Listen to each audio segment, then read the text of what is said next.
Hello, আসসালামু আলাইকুম।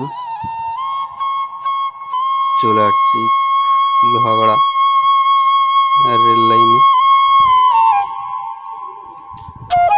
Rail station.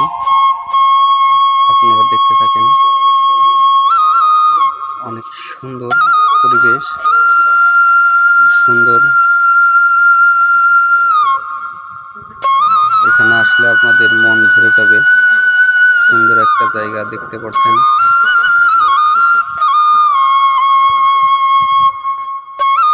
এটা প্রবেশ পথ, ভিতর থেকে বেরোচ্ছি।